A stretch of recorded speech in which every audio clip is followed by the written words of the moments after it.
Կարծում եմ միջազգային փորձի ուսումնասիրման պայմաններում հնարավոր է հստակ արձանագրել, որ Սամվել Կարապետյանը միջազգային համբավ ճանաչում ունեցող գործարարներից միակն է, որի վերաբերյալ նույն օրը, իսկ այս դեպքում 25 թվականի նոյեմբերի 17-ին, միաժամանակ քննության է առնվելու իր անձնական ազատության իրավունքի, հերթական ապօրինության պահպանման, թե ի վերջո դադարեցման հարցը,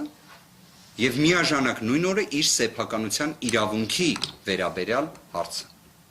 Պատկերացնում եք նույն նոյեմբերի 17-ին,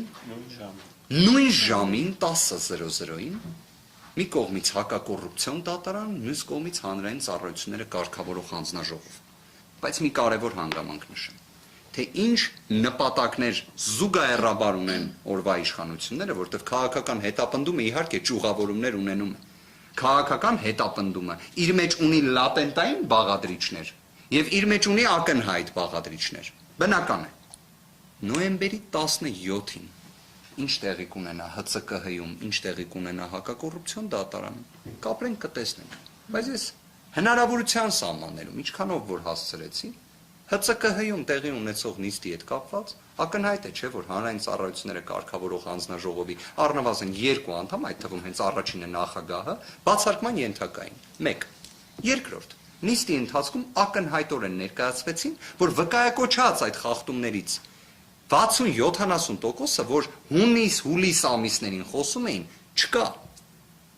Պատկերացրեցիք։ Այսինքն այնինչ ասում էին, այս խախտումների համար պետք է ժամանակավոր կառավարիչ նշանակվի, չկա։ Հենց իրենք, որ գրել էին այդ խախտումները, հիմա իրենք չեն գրում այդ խախտումները։ Դրա համար ով պետք է պատասխան տա։ Այդ նիստի ընթացքում իդեպ կարծես նույնիսկ հնչեց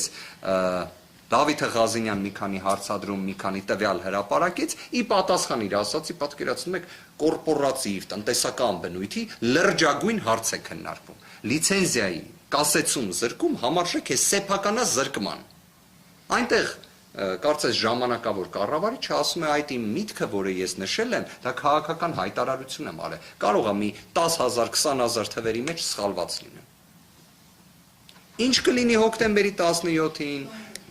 նոյեմբերի 17-ին, կսպասենք կտեսնենք։